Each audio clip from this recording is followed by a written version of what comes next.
تحقيق بملعب النجف الدولي بهدفين مقابل لا شيء.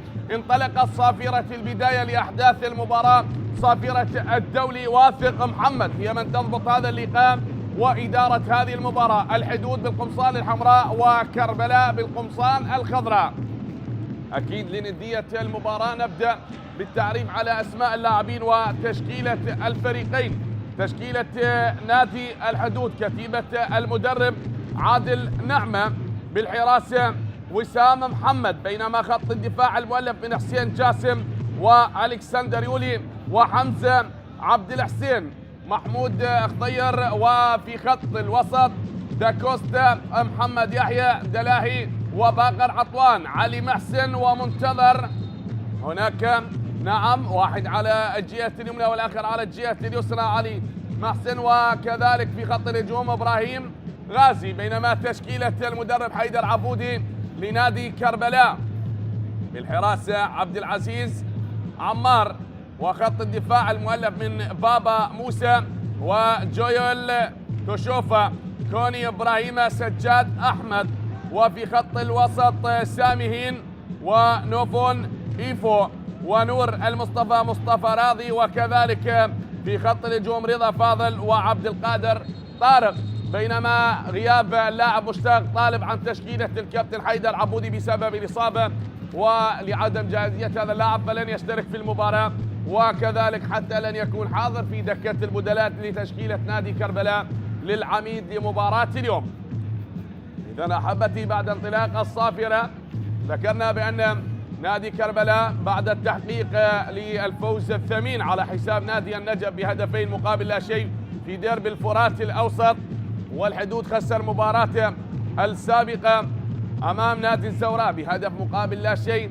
تلعب هذه الركنية الأولى في المباراة لنادي الحدود بالرأس، والإبعاد يأتي من بابا موسى، تتخلص وتعود بوسط الملعب، لكن هنا داخل منطقة ال18 وبعيدة الكرة الماضية داخل منطقة ال18، والخطأ كان هناك بصافرة حكم المباراة. نادي الحدود أمام نادي كربلاء، فرسان الحدود أمام العميد بهذه المباراة.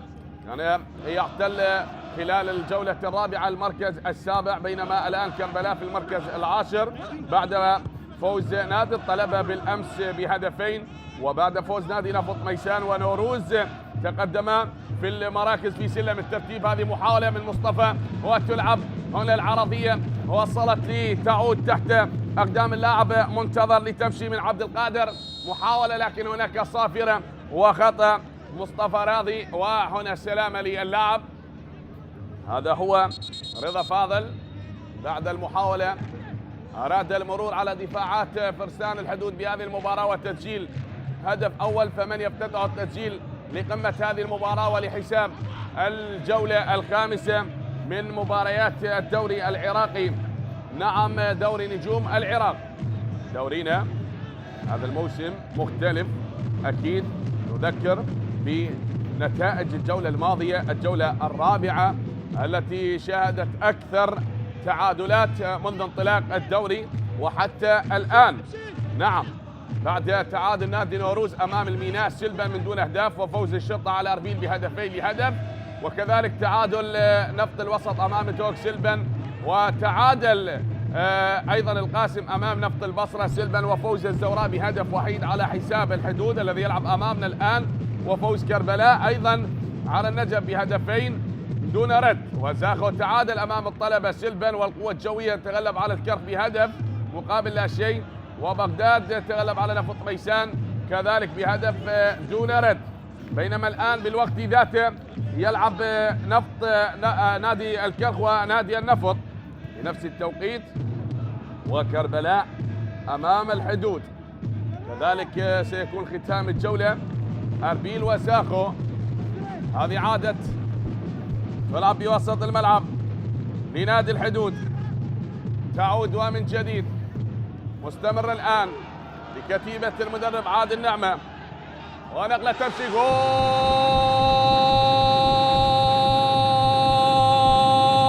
أول ساميهين يفتتح التسجيل. هذه وين يا سامهين لكربلاء العميد، ومن سامهين يسجل الهدف الأول المبكر في الدقيقة الرابعة من سامهين. أول أهداف المباراة للعميد للعميد للعميد للعميد.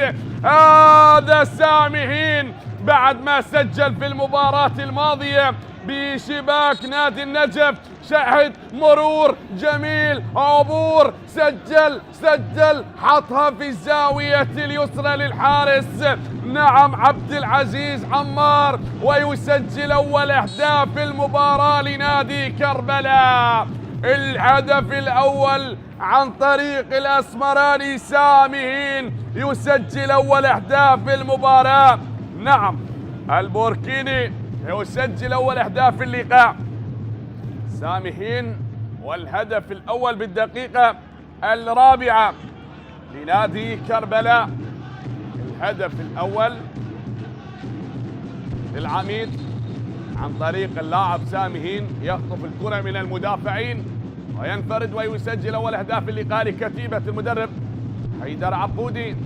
هذه الجماهير الكربلائية الحاضرة، مرت الكرة وتصل للحارس عبد العزيز عمار، ماشية هناك لنادي الحدود. عدت الحدود الآن يبحث عن التعادل، وهل ينجح في تعديل نتيجة المباراة؟ هناك وقت طويل في المباراة. نعم، على الحدود ربما أن يعود في المباراة لكي يصالح الكادر التدريبي، ولا بد أن يلبي الطموح. هذه محاولة، لكن الإبعاد يأتي وابعدت من أمام اللاعب إبراهيم غازي. سبق لهذا اللاعب مثل نادي نوروز القادر. نوروز وتلعب في وسط الملعب الآن لكربلاء مرة أخرى. محاولة ماشية بهذه الكرة، نعم، من سامي، لكن هنا الصافرة والخطأ. هذا هو نوفون إيفو من نوفون إيفو الأفريقي. محاولة ربما الثاني لكنها ضاعت. عرضية قصيرة غادرت أرضية الملعب، وهناك راية للمساعد لحكم المباراة.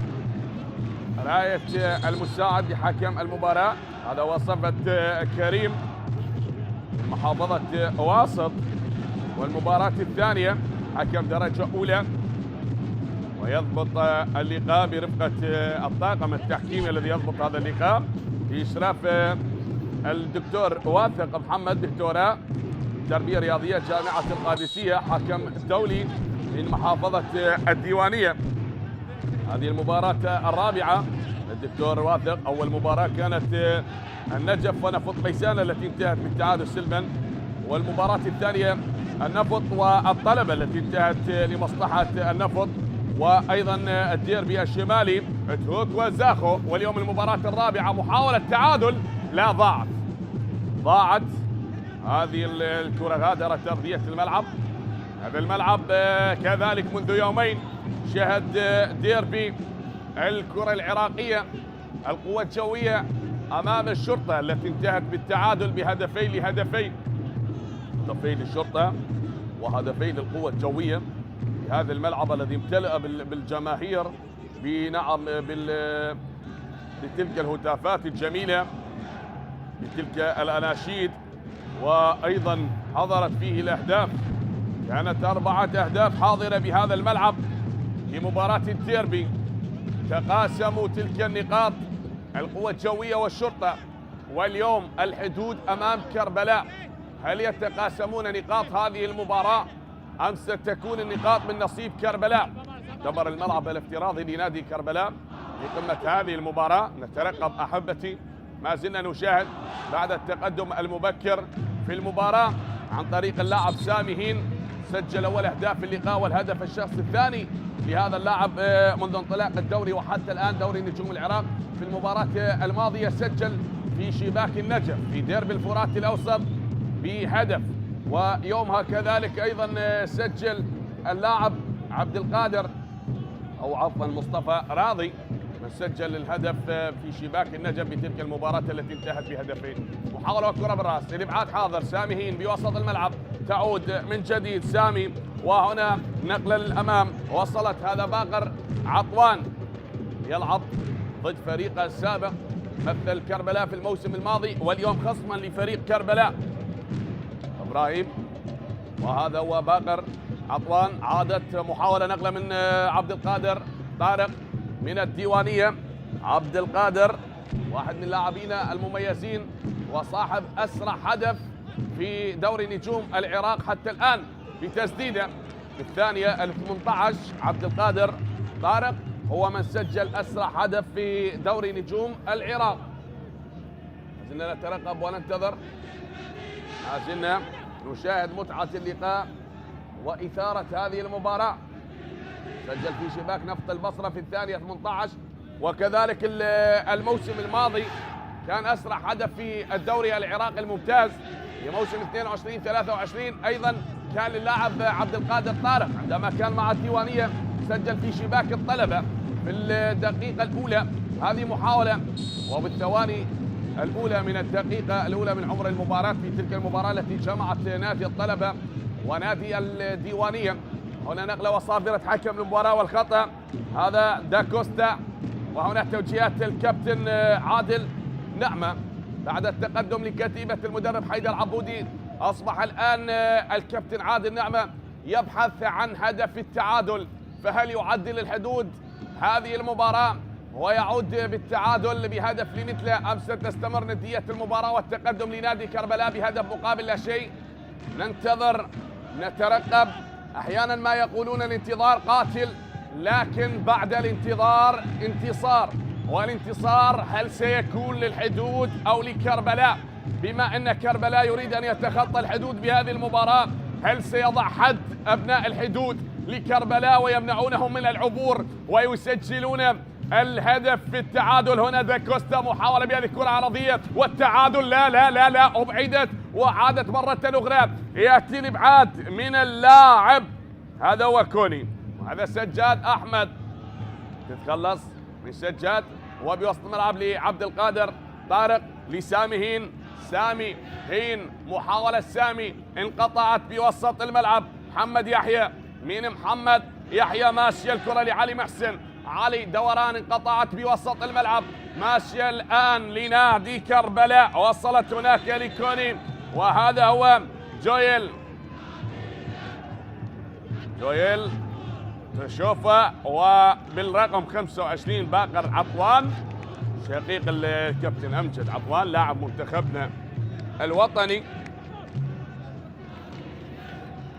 هذا إبراهيم غازي، وعلى التنفيذ جويل تشوفه.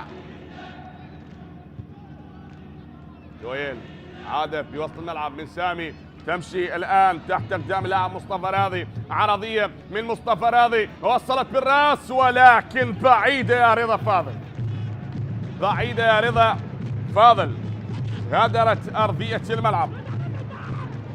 لا تهدر محاولة الوصول لمرمى نادي الحدود للمرة الثانية عن طريق لاعبين نادي كربلاء، وهم يبحثون عن هدف ثاني بقمة هذه المباراة. فهل ينجحون بإضافة ثاني الأهداف أم سيعود الحدود للحدود؟ مرت للحدود وبأقدام إبراهيم، ضاعت يا إبراهيم، ضاعت يا إبراهيم غازي.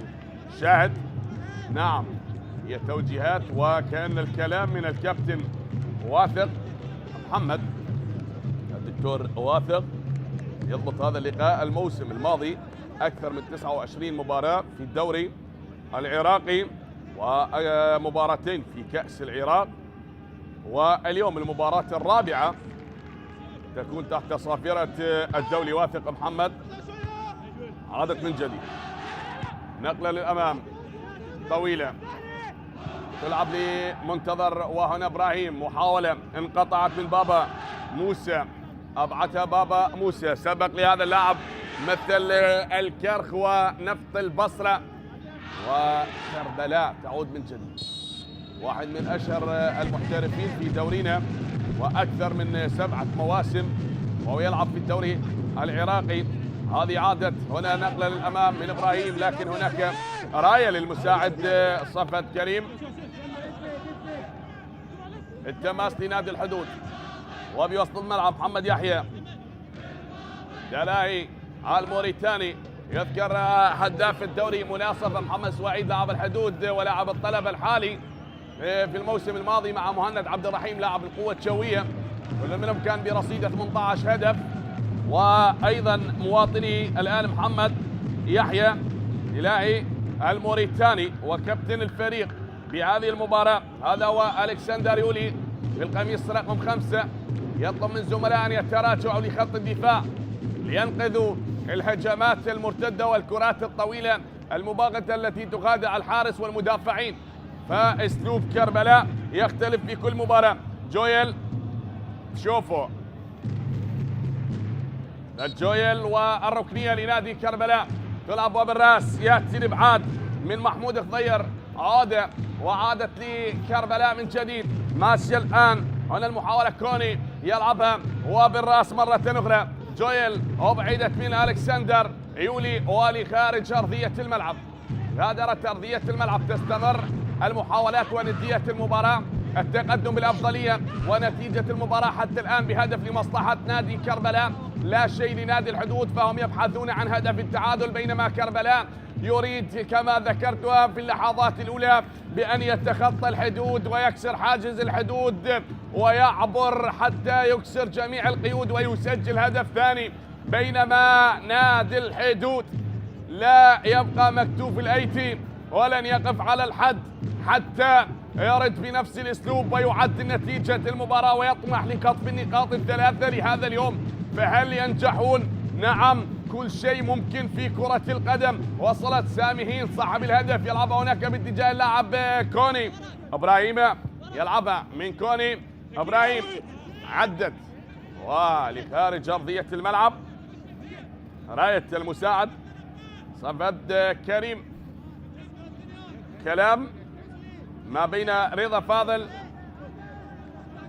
ومدافع نادي الحدود. عادت من رضا هنا لمصطفى راضي، مصطفى لرضا، فاضل بوسط الملعب، سامي البحث عن زميل من سامي وماشي لسجاد أحمد، سجاد تحت أقدام اللاعب مصطفى راضي من صافي، عادت في وسط الملعب، هنا نقلة مرة أخرى تمشي لعبد القادر، عبد القادر مرت من اللاعب نوفو، من نوفون عدت، هذا هو نوفون إيفو، من إيفو عادت لعبد القادر، طارق نقلة وابعاد من ألكسندر يولي أبعدها وتعود تحت أقدام اللاعب، هذا هو بابا موسى، من بابا موسى وتمشي يا بابا، عدت الآن عبد القادر أو هذا لا، هذا رضا فاضل يحاول بهذه الكرة، رضا فاضل بالقميص رقم 18 من رضاوي، عادت الكرة يا رضاوي وتمشي نوفون، عاد لسامي مرت الكرة الآن لرضا فاضل، هل يسدد؟ يدخل منطقة العمليات، منطقة الخطر، بينما هناك الصافرة والخطأ على اللاعب رضا فاضل بعد المرور بالكرة الماضية. وشاهد هنا توجيهات وغضب الكابتن عادل نعمة، عادت بوسط الملعب، تمرير الأمام بالجهة اليسرى باتجاه اللاعب منتظر عادل لكنها تنقطع وتعود بوسط الملعب. سامي بالراس يلعبها للأمام، يحاول بهذه الكرة لكنها تصل لوسام محمد، من وسام أبعدت وسام لتعود بوسط الملعب من اللاعب جويل، شوفوا عادت من جويل، وهنا الخطأ في صافرة حكم المباراة، خطأ على اللاعب إبراهيم غازي.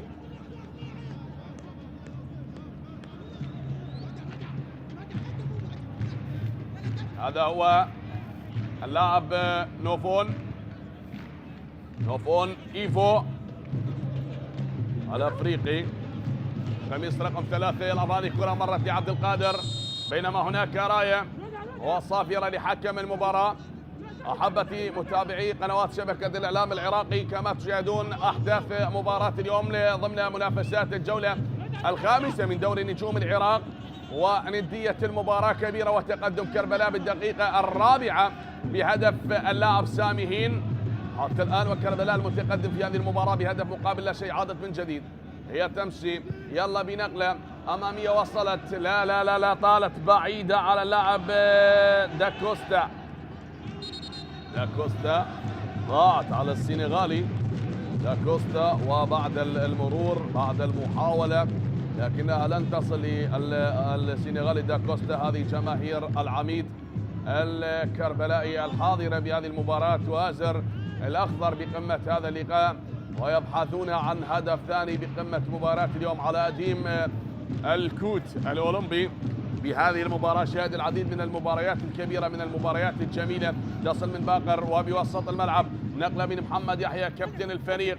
محمد يحيى مرت بوسط الملعب، هي تمشي الآن لعلي محسن، من علي محسن هناك نقلة في الجهة اليسرى ما زالت مستمرة لنادي الحدود، فتعود من منتظر عادل. منتظر عادل هل يمرر هذه الكرة لإبراهيم؟ منتظر مر، منتظر عدى، منتظر يخطأ بهذه الكرة وتعود بوسط الملعب من إبراهيم. الآن بناء هجوم لمصلحة كربلاء وتنقطع من كابتن الفريق بينما تصل على خطأ بوسط الملعب. صافرة حكم المباراة والخطأ لمصلحة اللاعب ألكسندر يولي شاهد بعد التدخل بالكرة الماضية. وصافرة حكم المباراة والخطأ على اللاعب مصطفى. تعود من جديد طويلة من المدافع وتصل للاعب ابراهيم. منتظر هي هذه الكرة والتسديدة. جول جول جول.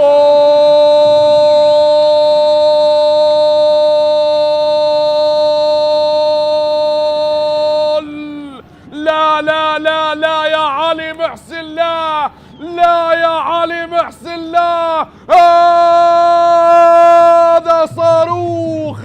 لا لا لا لا لا لا لا لا، لو وضعت عبد العزيز ولو وضعت 4 من الحراس لن يتمكنوا من التصدي. علي محسن، لا لا لا يا علي محسن، لا يحسن، لا يرأف، لا يرأف بالمشاعر للحارس عبد العزيز. هذا صاروخ. لا لا لا لا، مستحيل. هدف جميل، هدف روعة، هدف مثير، هدف جميل جدا. يا الله يا الله، لن يتمكن منها عبد العزيز. لا يا علي محسن، العزيز علي محسن يعيد المباراة للتعادل بهدف جميل بكرة لا تصد ولا ترد بهدف اللاعب علي محسن. عادت المباراة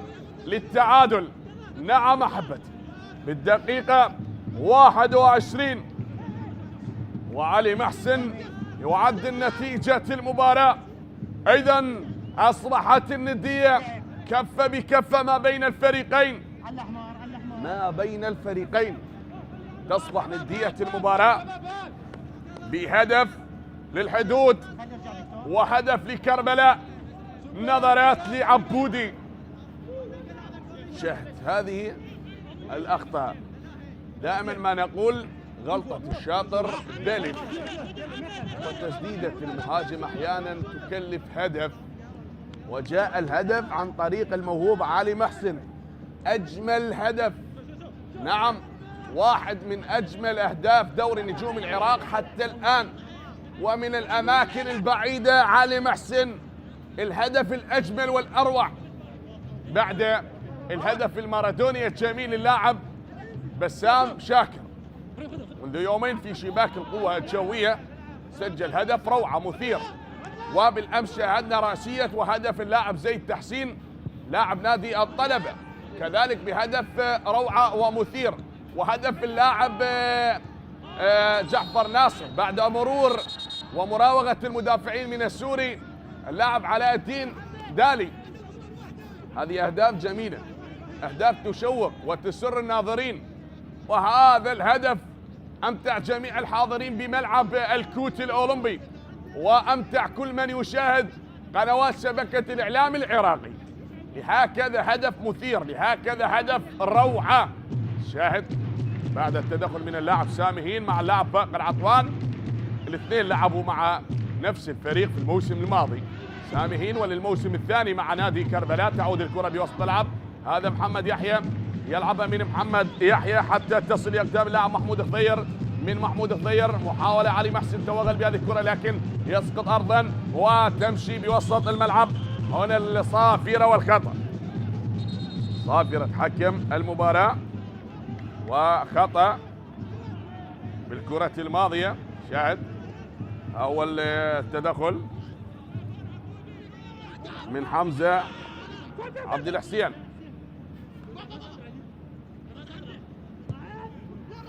عادت من جديد، هنا المحاولة مستمرة.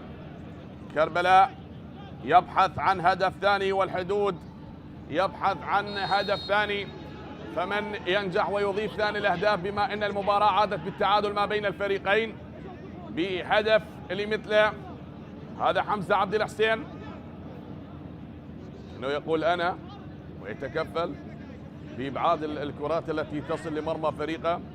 شاهد هذه الاعاده والابعاد من الكسندر يولي، ابعدها، عادت للحارس من وسام. احبتي، واحد لنادي الحدود، واحد لنادي كربلاء، بهدف صاروخ من مكان بعيد. نعم، هذه تعود مرة أخرى، صاروخ جميل بعيد المدى بمرمى نادي كربلاء. هذه عادت بوسط الملعب، يلا للأمام، وصلت والإبعاد حاضر من المدافع جويل، من جويل وبوسط الملعب باقر.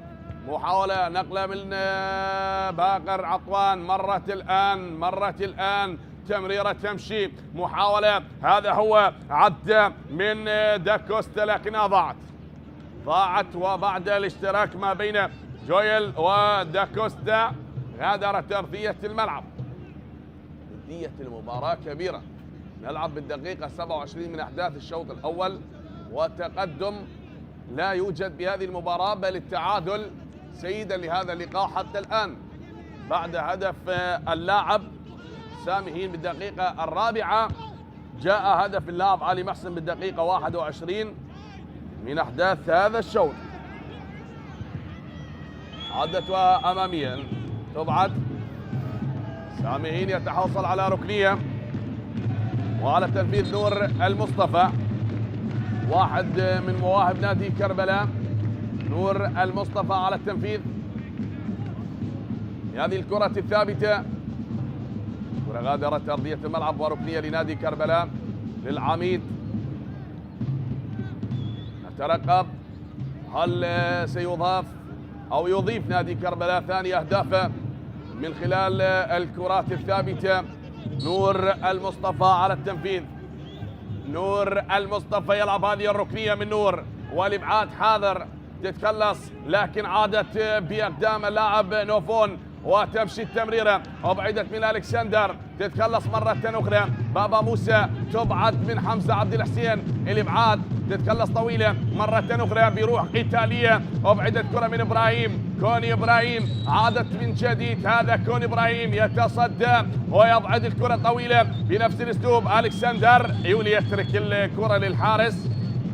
نعم، وسام محمد، من وسام الآن لمحمود الضير، يلعب لي داكوستا، كوستا يحاول، كوستا يمشي، من كوستا عادل الكرة للاعب علي محسن، صاحب هدف التعادل من علي محسن، عادت يا علي لمحمود الضير، محمود أعاد الكرة من ألكسندر، هناك باتجاه حمزة، حمزة أمامية، وصلت الآن يا حمزة لباقر لكن تنقطع وتعود بأقدام كوني إبراهيم، من كوني تمريرة تحت أقدام اللاعب سامي هين، سامي هين أعاد هذه الكرة يا سامي هين لسجاد، وبعدت وتعود من عبد القادر طارق لسامي هين بوسط الملعب، والتمريرة ما زالت مستمرة. هذا عبد القادر يحاول، عبد القادر والعرضية حاضرة لكن مرت بعيدة على اللاعب رضا فاضل وقريبة على اللاعب حمزة عبد الحسين، وبوسط الملعب لمنتظر عادل، منتظر عادل، هي الكرة من إبراهيم غازي، انقطعت الآن، تمشي الآن، عدت الآن، نور المصطفى يحاول، نور المصطفى والعرضية، عبد القادر طارق تتهيأ لكن الإبعاد من باقر عطوان، تتخلص من محمد يحيى، نعم يا محمد، وعادت من إبراهيم، هناك بابا موسى، هذا هو جويل، من جويل تلعب طويلة ومحاولة العبور رضا، لكن هناك صافرة من حكم المباراة. صافرة ورأية المساعد. هذا هو صفد كريم المساعد الثاني لحكم المباراة. شاهد هناك إعاقة كانت واضحة وعرقلت اللاعب، وقرار الحكم المساعد صفد كريم كان بمحله أكيد وكان قريب، والحالة كانت قريبة على المساعد الثاني ولحكم المباراة. ماشي الكرة، عبد القادر يحاول أن يخطف الكرة من ألكسندر لكن تنقطع. ألكسندر قريب وكذلك اللاعب محمود. هناك دا كوستا تعود بأقدام ألكسندر يولي الكوت ديفواري يلعبها من ألكسندر وبالراس تتخلص بوسط الملعب. نقلة ما زالت مستمرة للكتيبة الحمراء لفرسان الحدود أمام العميد الكربلائي. بعد ما سجل هدف أول يطمح لتسجيل هدف ثاني، والحدود رد بأسلوب قاسي جدا، كسر القيود أمام كربلاء وسجل هدف من كرة لا تصد ولا ترد، وعدل نتيجة المباراة عن طريق اللاعب علي محسن، ولا زال يبحث عن هدف ثاني. بينما هل يعود نادي كربلاء من جديد ويضيف الهدف الثاني في المباراة؟ عبد القادر طارق يا عبد القادر، هل يطرق شباك الحدود للمرة الثانية؟ هذه الآن ماشية، هذه الآن عدت من مصطفى راضي ولا ما راضي؟ امشي يا راضي، عدي يا راضي، ولكن الملاصقة من محمود خضير تمنع اللاعب مصطفى راضي من العبور وتسجيل هدف ثاني. غادرت أرضية الملعب. ندية كبيرة في هذه المباراة، تحدي كبير لقمة هذا اللقاء ما بين الحدود وكربلاء. ألكسندر يولي، اعتناء بهذه الكرة من ألكسندر وتمشي طويلة لتصل للمدافع جويل. شوفوا تعود من كوني إبراهيم، عادت لجويل يمشي بهذه الكرة من المدافع تنقطع وتعود داكوستا، تمريرة كوستا لباقر بوسط الملعب. محمد يحيى، صافرة حكم المباراة والخطأ، كلام ما بين الكابتن نور المصطفى غانم وكابتن الفريق محمد يحيى الموريتاني. على ما يبدو هناك كلام ما بين حكم الفيديو الفار أمجد كامل والدكتور واثق محمد. نترقب نشاهد أحداث المباراة. عدة مواجهات جمعت الفريقين، 13 مواجهة بين كربلاء والحدود. حقق الفوز نادي كربلاء ب6 مواجهات، وفاز نادي الحدود ب4 مواجهات، وحضر التعادل ب3 مواجهات. ما زلنا نترقب الآن هل يكون الفوز السابع بتاريخ المواجهات بالنسبة لنادي كربلاء، أو يكون الانتصار الخامس لنادي الحدود من خلال المواجهات التاريخية التي تجمع الفريقين. هذه بعيدة، غادرت أرضية الملعب. محاولات مستمرة، تبادل نعل، هذه الجمل التكتيكية تكون قصيرة دائما. كرات الطويلة الآن جلس بأريحية الأعصاب عادل نعمة ويفكر ما هي الخطة التي سيرسمها لأحداث الشوط الثاني. هذا إذا استمرت المباراة بالتعادل فهي عادلة حتى الآن، بما أننا نشاهد جمل تكتيكية رائعة، تبادل الهجمات ما بين الحدود وكربلاء. كربلاء مرت الآن، ماشية الآن، يحاول العبور بهذه الكرة مصطفى راضي العرضية، لا ضاعت. هذا رضا هذا الثلاثي الجميل، مصطفى راضي، عبد القادر طارق، ورضا فاضل، وخلف المهاجمين نور المصطفى. وبعد هذه المحاولات والتوغل والعبور بالهجمات، سواء كانت تعتمد على اسلوب الهجمات المرتده وبناء الهجمات من خط الوسط، شاهد العبور وعرضيه اللاعب رضا فاضل كادت ان تكون براس اللاعب عبد القادر، لكنها غادرت وابعدت من دفاعات نادي الحدود. يلا يا ألكسندر يولي، ألكسندر المدافع يلعبها للأمام، هذا منتظر البحث عن زميل وبوسط الملعب.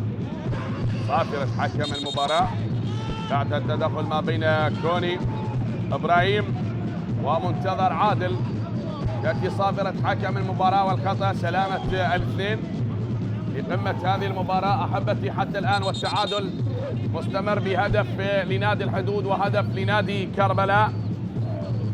نادي الحدود الموسم الماضي احتل المركز 13 في ترتيب الدوري العراقي بعد ما لعب 38 مباراة، فاز ب10 مباريات وتعادل ب19 مباراة، خسر 9 مباريات، سجل 40 هدف بينما استقبل الشباك 37 هدف وكان برصيده 49 نقطة، بينما كمركز متقدم جميل وللمرة الثانية في تاريخ نادي كربلاء يصل للمركز الثامن خلال منافسات الدوري العراقي.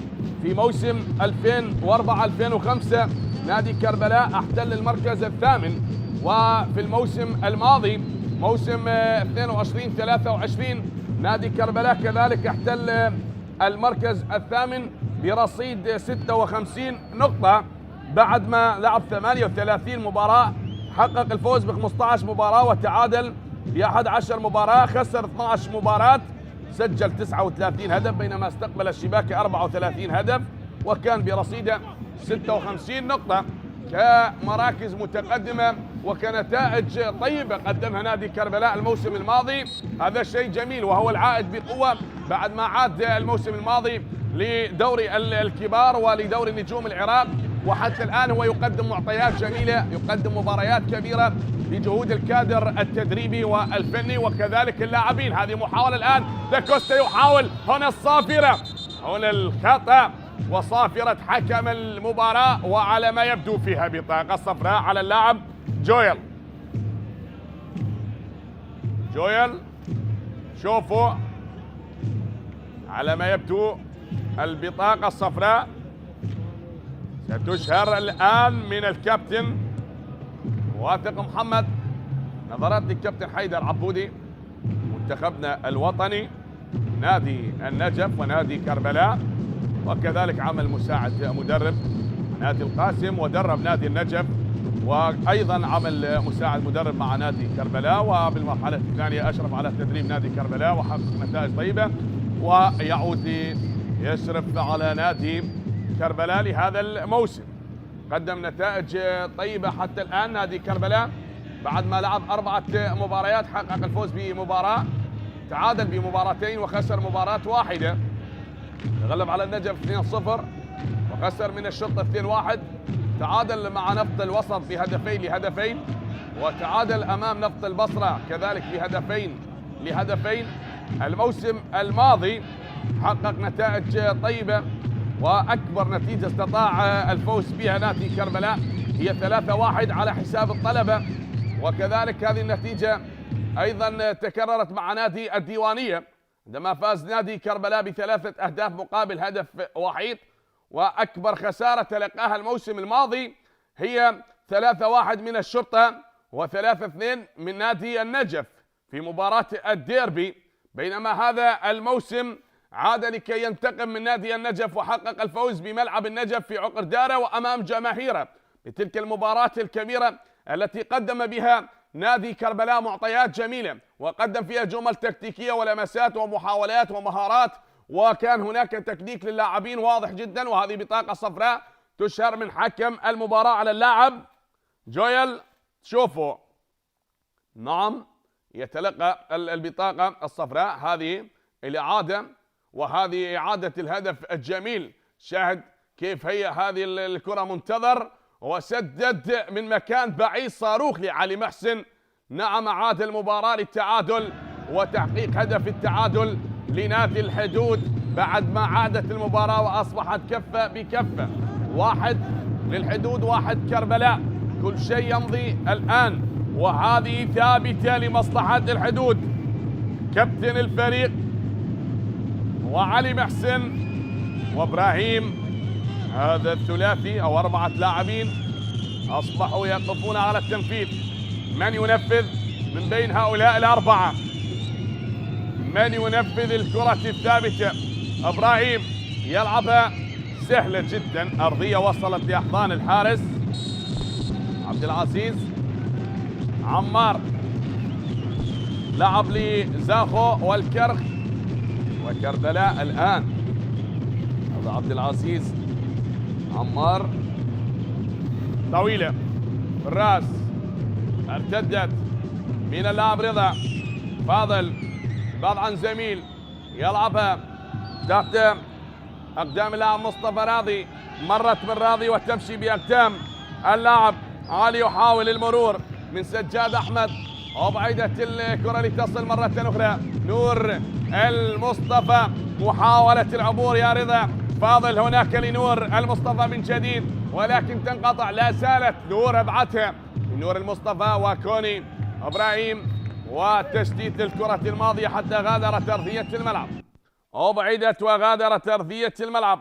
تستمر المحاولات بقمة هذا اللقاء. هذا حسين جاسم القميص رقم 19 تتهيأ وتعود مرة أخرى ماشية لعلي محسن. يحاول علي محسن وتعود بوسط الملعب. باقر عطوان من باقر تعود تحت أقدام اللاعب محمود خضير. عودة تلعب أمامية من محمود لحمزة عبد الحسين بوسط الملعب. سامهين أبعت من محمد يحيى. كوستا يحاول دا كوستا مر وجايل بالملاصقة وهنا الكرة تنقطع وما زالت بأقدام اللاعب جويل. إبعاد تتخلص حتى تعود. هذا هو إبراهيم. تسديدة جميلة من إبراهيم. إبراهيم برافو لإبراهيم. سدد بقوة لكن عبد العزيز كان متواجد بالمكان المناسب من بين اثنين من اللاعبين. سدد إبراهيم غازي ولكن بأيادي الحارس عبد العزيز عمار. عادت في وسط الملعب هنا لتمشي. يلا تعود من اللاعب نوفون تتخلص لتكون بأقدام اللاعب سجاد أحمد. يعيد هذه الكرة لبابا موسى. هناك باتجاه اللاعب كوني تنقطع وتمشي لرضا. نور ماشية الآن انقطعت لنادي الحدود. للحدود عدت وباتجاه منتظر يحاول من خلال هذه الكرة. منتظر عاتل لا ينتظر حتى الآن. يلا يا علي يلا يا علي محسن. وصافرة حكم المباراة تشير لوجود خطأ بمكان خطير. خطأ لنادي الحدود. خطأ لنادي الحدود.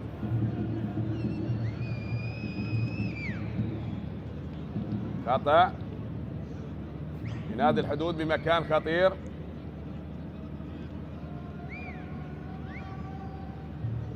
نعم كلام يدور ما بين حكم المباراة واللاعبين.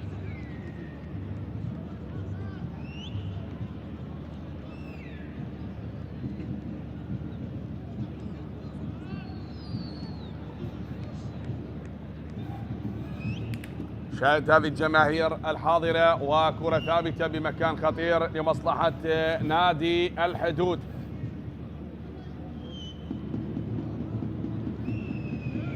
هل سينجح الحدود بإضافة هدف ثاني على التنفيذ؟ حسين جاسم وهذا منتظر عادل إبراهيم غازي من ينفذ. وفي الدقيقة 44 والتسديدة من مكان بعيد. غادرت أرضية الملعب. غادرت أرضية الملعب يا إبراهيم غازي. تستمر الندية بهذه المباراة. رتم المباراة عالي جدا. نعم بعد الانسجام وبعد التفاهم ما بين لاعبي الحدود بهذه الجمل التكتيكية القصيرة استطاعوا الوصول واستطاعوا أن يعدلوا نتيجة المباراة بعد ما تقدم نادي كربلاء بهدف. بوسط الملعب جويل تعود من اللاعب نوفون وتمشي هناك باتجاه اللاعب نور المصطفى. يلعبها طويلة من نور المصطفى حتى وصلت الحارس وسام محمد. وسام محمد وللأمام يا وسام. طويلة يا وسام تصل لإبراهيم. تنقطع من كوني إبراهيم. يلعبها طويلة ألكسندر يولي. علي من باقر. عطوان مر. عطوان يمشي يقود هجوم من وسط الملعب من باقر. داكوستا يحاول سدد يا داكوستا لكنها بعيدة من السنغالي. ضاعت خارج أرضية الملعب. تسديدة اللاعب داكوستا، حاول المرور والعبور على المدافع سجاد، لكن تعجل وسدد وغادرت لتعود 3 دقائق كوقت إضافي لنهاية هذا الشوط. عدت الآن وهنا تعود من نور لإبراهيم، كوني إبراهيم يلعب نوفون من نوفون إيفون، من نوفون إيفو بوسط الملعب. يا نوفون يحاول يا عم، تمريرة نوفون انقطعت، وصلت لباقر وتمشي محمد يحيى. دلاهي يحاول، دلاهي الموريتاني عادت هناك لتغادر أرضية الملعب، وصافرة حكم المباراة قبل كل شيء حاضرة يحتسب الكرة جانبية. تماس، هذا هو باقر عطوان، سلامة اللاعب نوفون وندية المباراة كبيرة. 2 من اللاعبين ساقطين على أرضية الملعب. نوفون، وهذه تمريرة نوفون التي قطعها اللاعب باقر عطوان. التماس لنادي كربلاء جانبية. يلا يا رضا فاضل.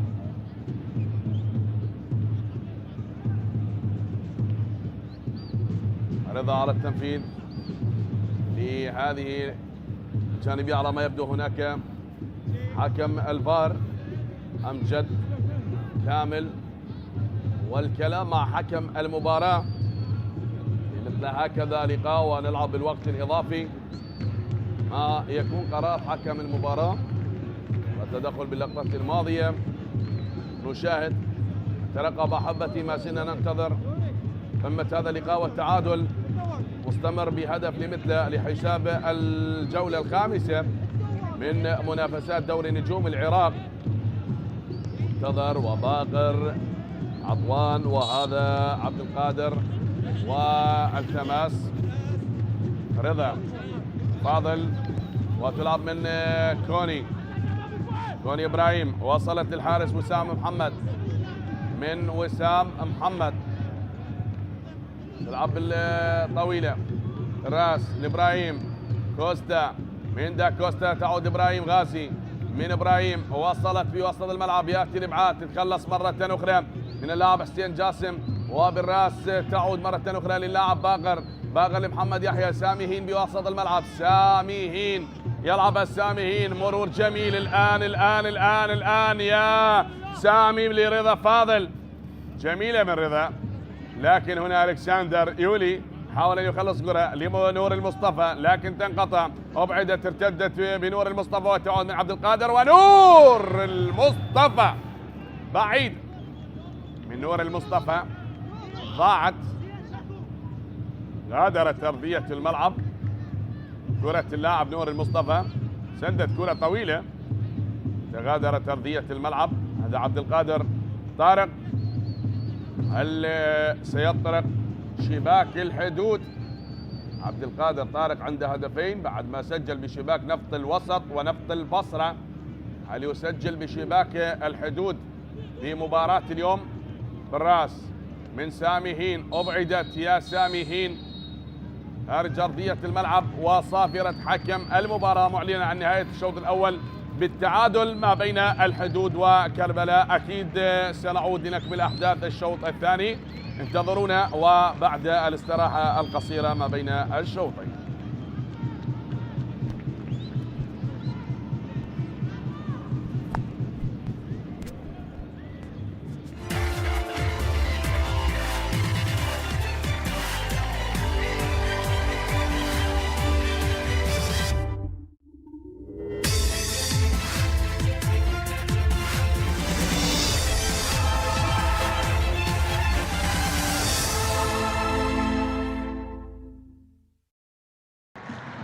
أيوب أوديشو، وكذلك بنفس الوقت نقدم التعزية لحارس مرمى فريق القوة الجوية محمد حميد لوفاة ابنه. هنا ركلة جزاء بالنسبة للقوة الجوية، مبكر جدا.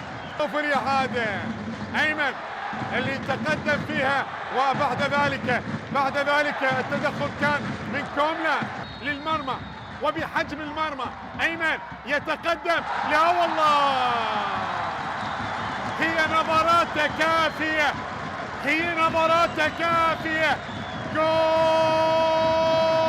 الصخور، جول للقوة الجوية هنا في ملعب الكوت، ملعب السعادة لأبناء الصقور، ملعب السعادة لأبناء الصقور. أيمن حسين، كرة كانت من محمد دلاور،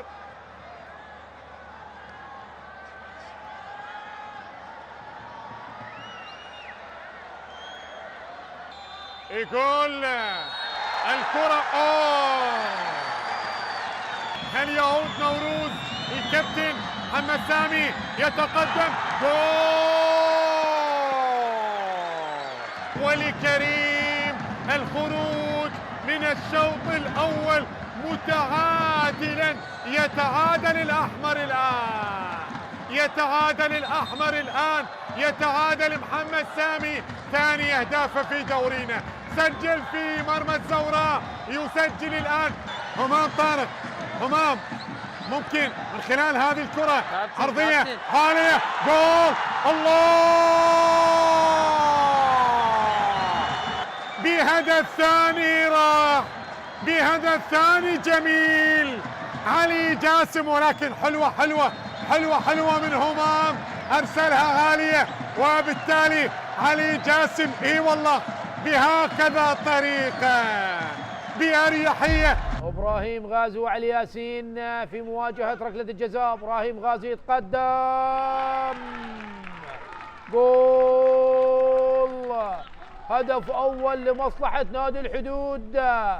نادي الحدود يسجلون اولى الاهداف عن طريق ركلة جزاء، عن طريق اللاعب المهاجم ابراهيم غازي الذي يسجل اول اهداف اللقاء في الدقيقة 65 من عمر هذا اللقاء. ابراهيم غازي، وهنا علي ياسين في زاوية والكرة في الزاوية الأخرى. يتقن ابراهيم غازي تصويب ركلة الجزاء، يلعبها لمن؟ لعلي كريم، والعرضية الخطيرة، جول للحدود.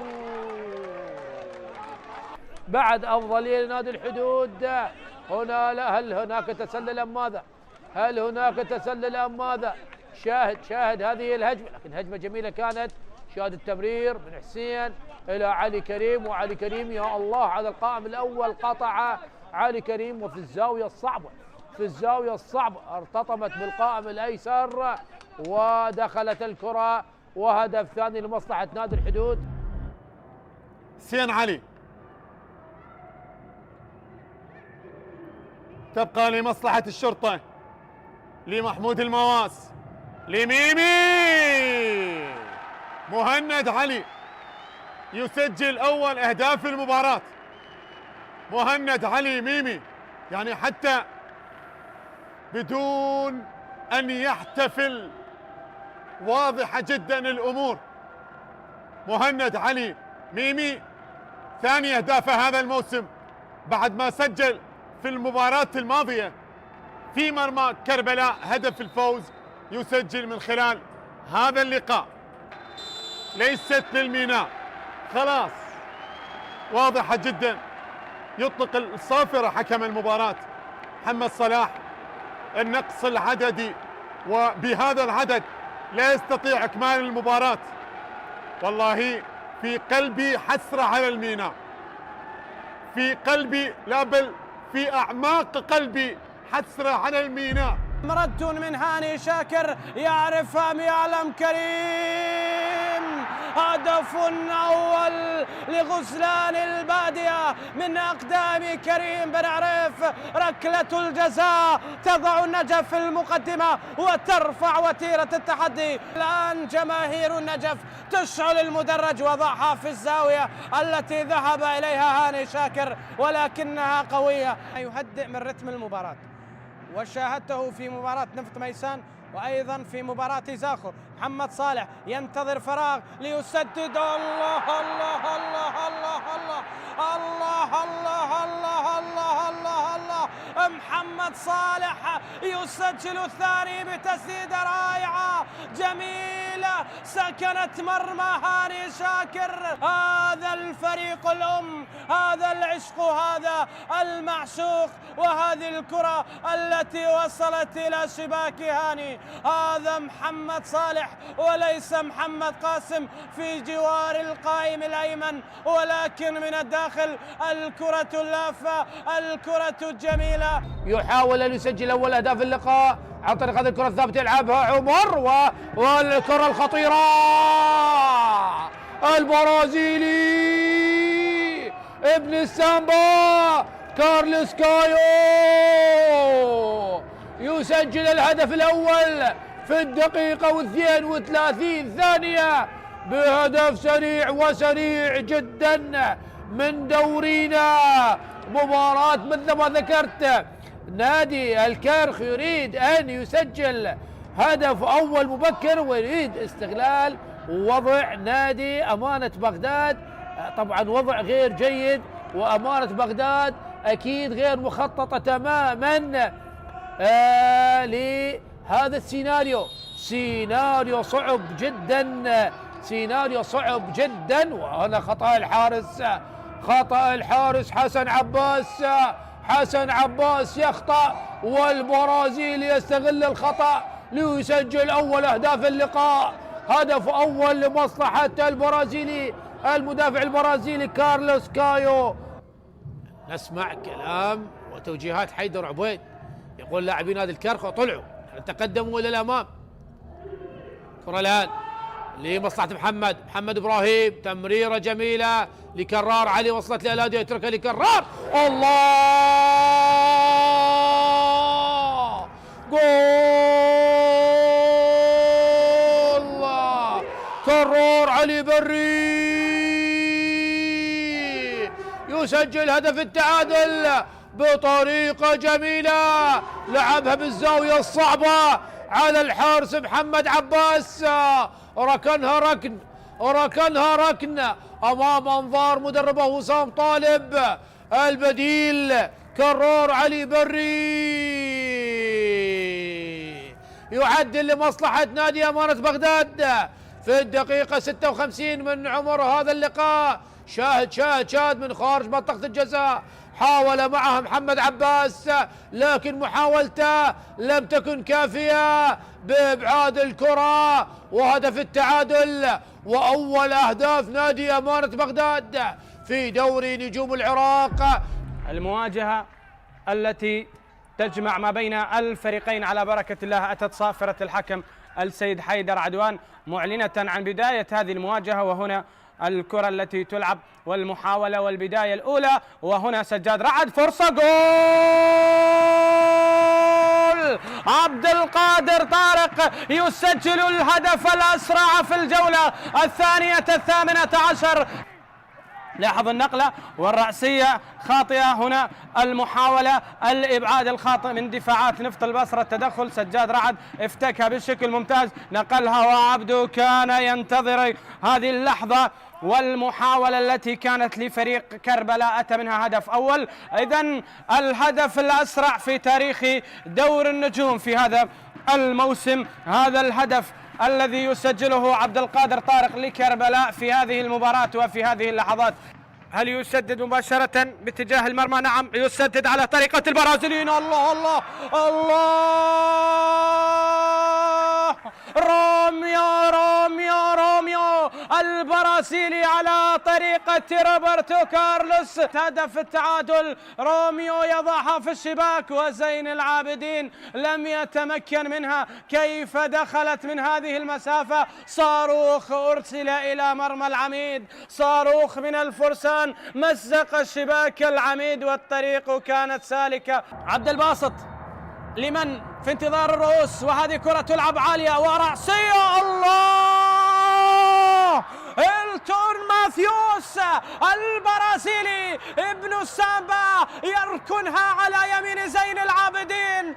لاحظ لاحظ لاحظ، ارتقى عاليا غير مراقب غير مراقب، وهيلتون من دون مراقبة هو كان البرج الأعلى في منطقة الجزاء، وارتقى البرازيلي وركنها على يمين زين العابدين. تقدم وفرصة كانت عند أوس، ربما كان من الممكن أن يسجل، لكن هذه المرة يرفع كرة في منطقة الجزاء. الله، هي الإثارة، هي التشويق، هو دور النجوم. عاد عبودي برأسية إبراهيم كونيه. هكذا هي الركنيات، هكذا هي الكرات الثابتة. أوس محمد رفعها بطريقة رائعة واستقبلها بالرأس إبراهيم كونيه. هذا ابن ساحل العاج الإيفواري، عرضية مثالية لأوس وارتقاء رائع لإبراهيم كونيه، وضعها ما بين الحارس والمدافع وجعلهم في وضع الحيارى ليعود بالعميد قبل درب العظمة في مدينة النجف، ما بين كربلاء والنجف أو ما بين النجف وكربلاء. وإبراهيم كونيه الدالي السوري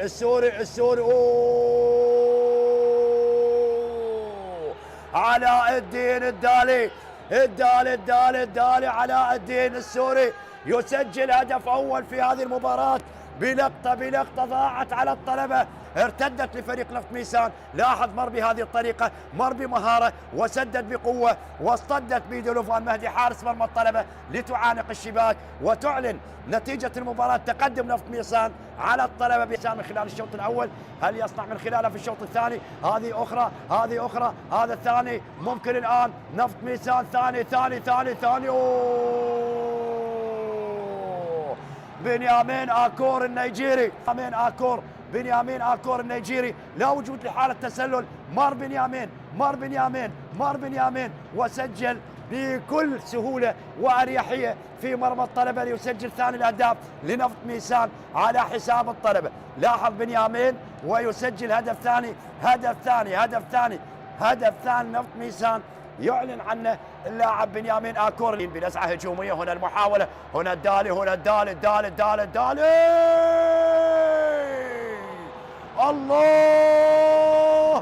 الله علاء الدين الدالي. ماذا يصنع هذا السوري؟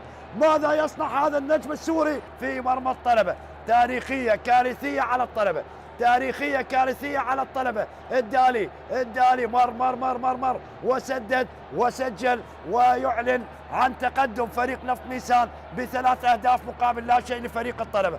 ثالث الأهداف لنفط ميسان في مرمى الطلبة. واليوم نفط ميسان يتلاعب بالطلبة. اللاعب اللي اشترك من خلال الشوط الثاني مع الطلبة، كرة عالية الأمام، علي فاز وعلاء الدين الدالي، خطيرة على مرمى الطلبة. رابع جول رابع لصالح نادي نفط ميسان والهاتريك للدالي، والطلبة فاز ب4 أهداف مقابل لا شيء. الآن يرد نفط ميسان على الطلبة ويحقق انتصار تاريخ. هي أكبر نتيجة يحققها فريق نفط ميسان على الطلبة ب4 أهداف مقابل لا شيء حتى الآن. وعلاء الدين الدالي نجم المباراة والهاتريك، أول هاتريك في دورنا. هل يعيد ذكريات موسم 2011 عندما فاز مع الزوراء ياسين ويسجل هدف أول؟ جول لأربيل، هدف أول لأربيل. ياسين سامية يسجل هدف أول لأربيل، يضع حارس المرمى عمار على اليسار، وعلى اليمين كرة ياسين سامية ليعلن أفراح جماهير أربيل على المدرجات. إذن أربيل من ركلة جزاء يتقدم على الكهرباء بهدف مقابل لا شيء.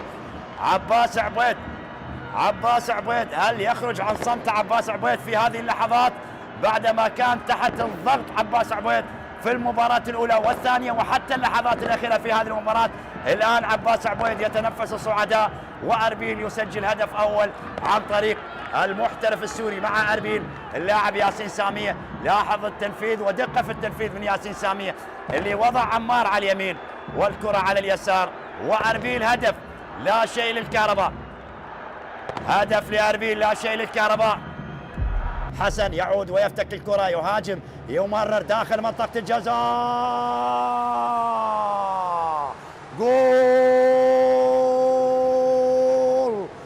كولينز أوباري. كولينز أوباري يسجل النيجيري بتمريره وعمل كبير لحسن عبد الكريم.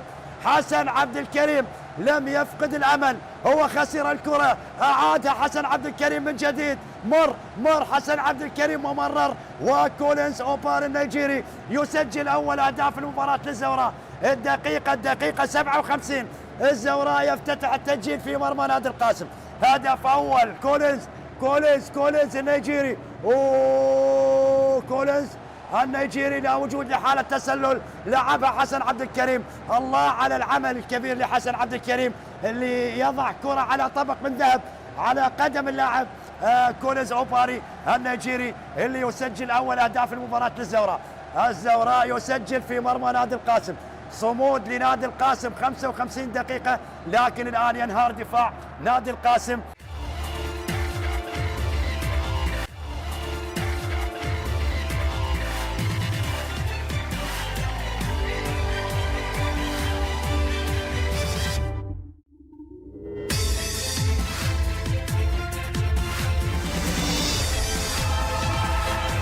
الآن انطلقت صافرة أحداث الشوط الثاني للمباراة لحساب الجولة الخامسة من منافسات دوري نجوم العراق. تلعب الكرة بيقدم اللاعب نوفون، يلعبها نوفون، تمشي هنا حتى غادرت أرضية الملعب. كربلاء يواصل هذه العروض الجميلة ويبحث عن هدف ثاني يعزز نتيجة المباراة، وكذلك فرسان الحدود يبحثون عن ثاني الأهداف بقمة مباراة اليوم. ذكرنا الحدود بعد ما خسر مباراته في الجولة الرابعة أمام الزوراء بهدف، وكربلاء قادم من فوز على حساب النجف بهدفين دون رد.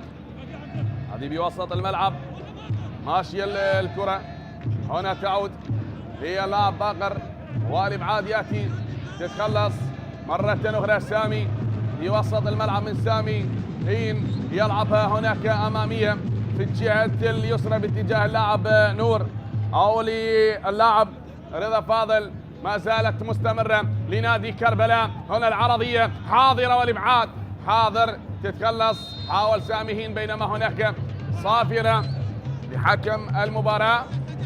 والراية هنا راية المساعد، وقرار المساعد الأول وليد كامل، كان قرار سليم من المساعد وليد كامل، حكم درجة أولى من الديوانية، طالب دكتوراه تربية رياضية في جامعة بابل، صاحب التولد 1993. الموسم الماضي أكثر من 10 مباريات لهذا الحكم، وكانت واحدة من أهم المباريات التي قادها كمساعد أول مباراة الزوراء والنفط في الموسم الماضي. نتمنى التوفيق لهكذا طاقات شبابية، وفخرا للراية العراقية، حكامنا من المساعدين من الصافرات العراقية التي تتواجد لإدارة مباريات دوري نجوم العراق. عادت من جديد بوسط الملعب، هنا نقلة مرة أخرى تكون قريبة لباقر عطوان، من باقر عطوان ماشية الكرة يا باقر في وسط الملعب، انقطعت لنادي كربلاء.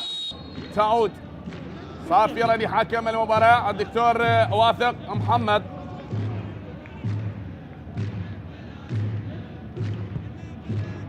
هنا الخطأ بعد التدخل بالكرة الماضية. نعم، وتمشي حتى الآن، والكسندر يولي، ابعاد حاضر من الكسندر لحسين جاسم.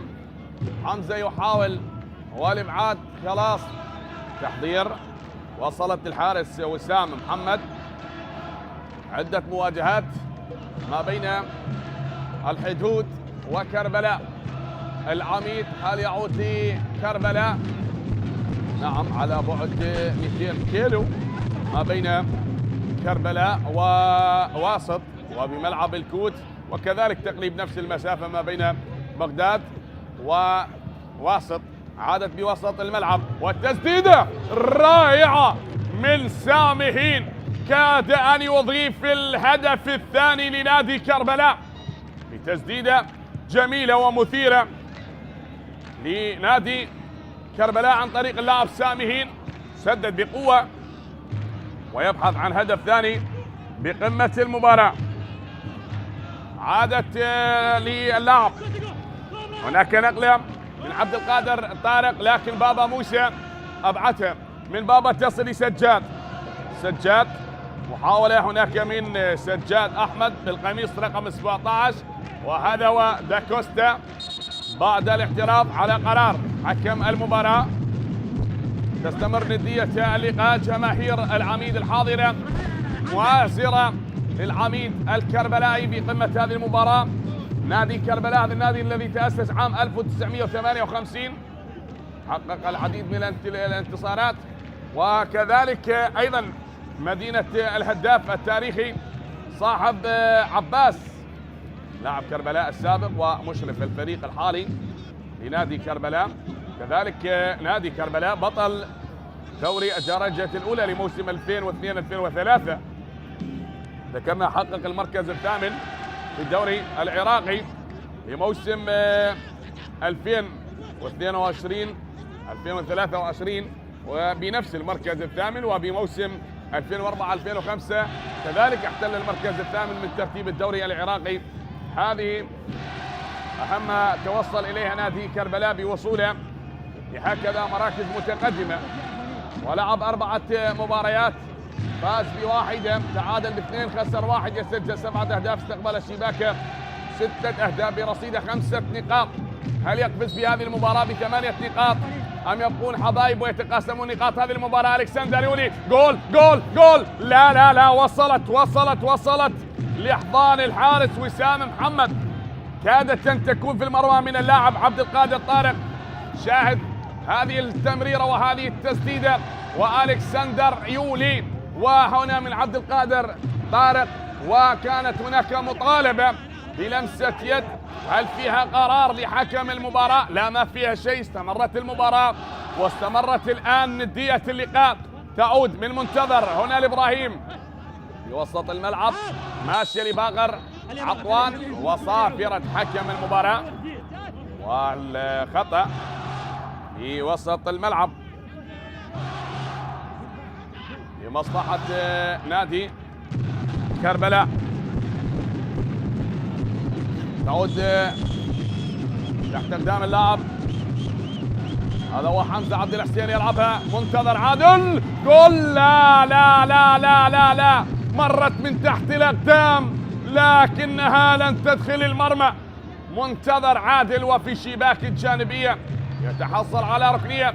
شاهدت هذه التمريرة الرائعة والجميلة من حمزة إلى منتظر، عدنان سدد وابعاد بالقدم اليسرى للحارس عبد العزيز. شاهد أبعد عبد العزيز عمار، وركنية لنادي الحدود.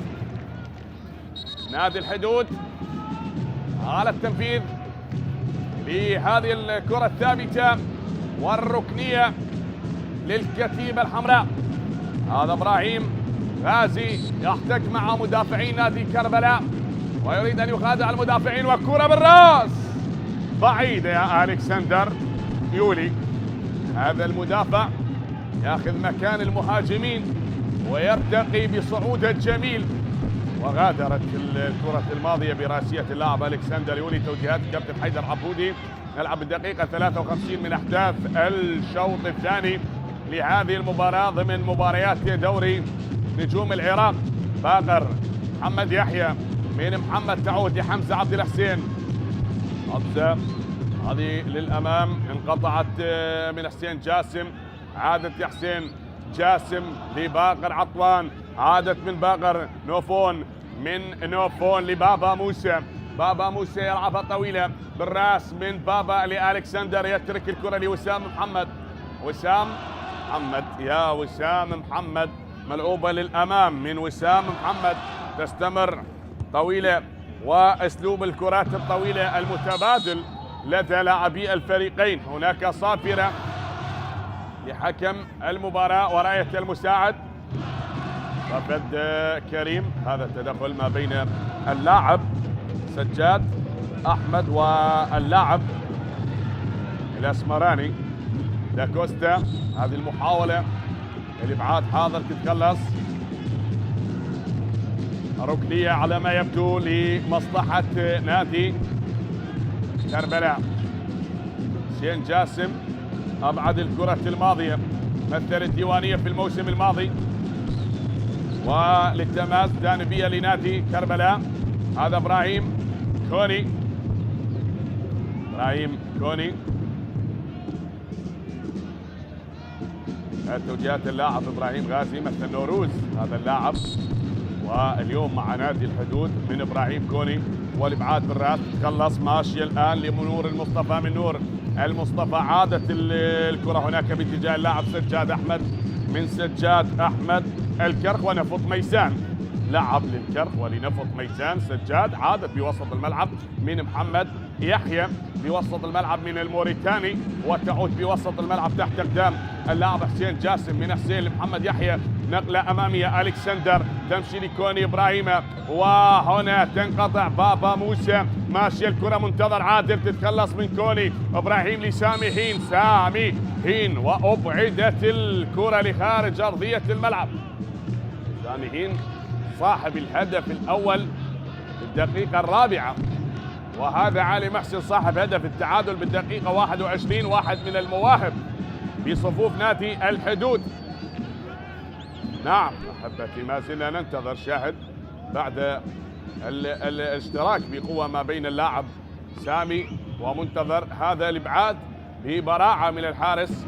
نعم يغلق المرمى أمام اللاعب منتظر عادل، وبقدمه اليسرى أبعد الكرة لخارج أرضية الملعب.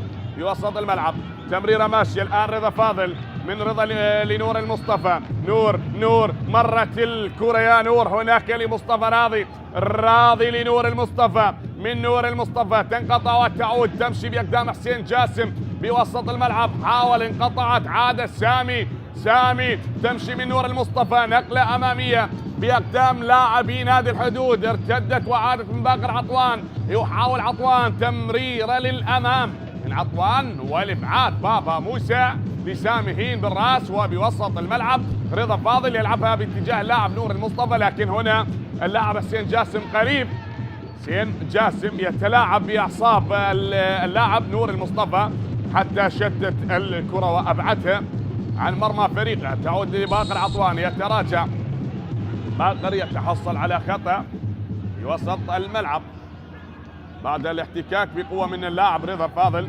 مع زميله السابق في فريق كربلاء، واليوم خصمه في نادي الحدود، يكون خصما لنادي العميد.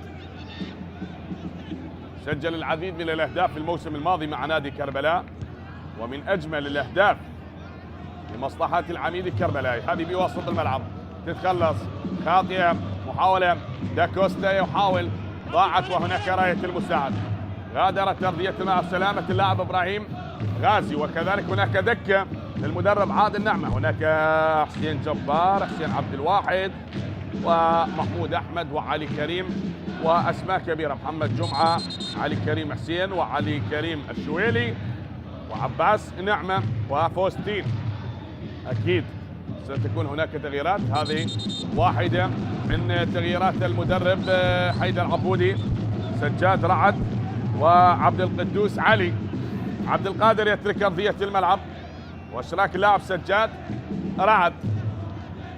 سجاد رعد واحد من اللاعبين المميزين يشرك الآن، وكذلك نور المصطفى يغادر وعبد القدوس علي. هذه تغييرات المدرب حيدر عبودي،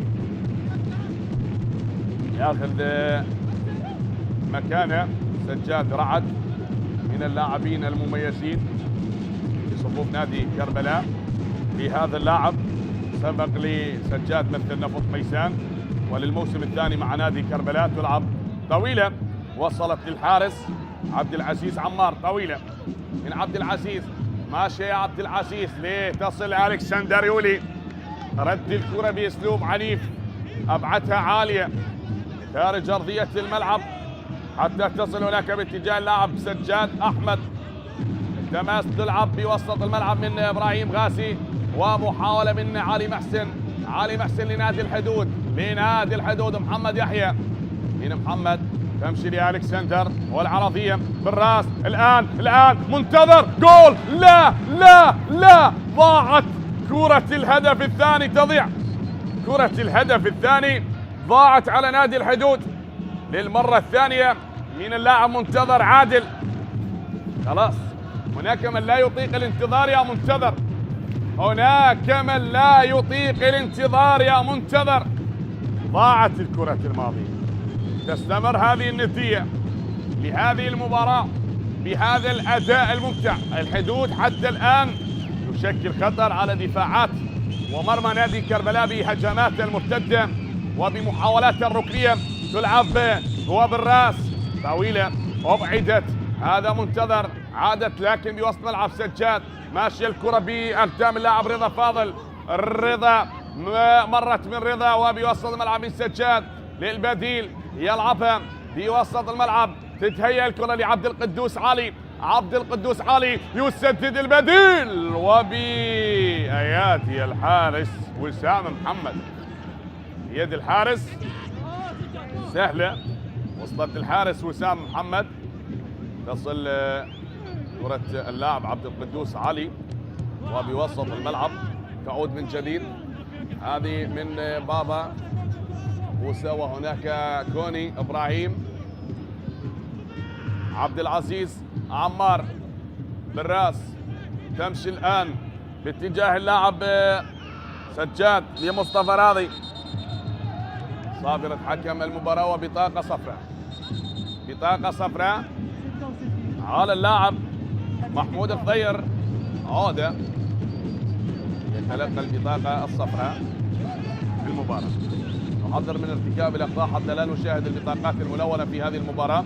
شاهد بعد محاولة العبور من اللاعب مصطفى راضي، سبق لمصطفى مثل الصناعة وجاءت البطاقة الصفراء. تغيير آخر بالنسبة لنادي الحدود. سيغادر أرضية الملعب علي محسن صاحب هدف التعادل، وعلي كريم هو البديل.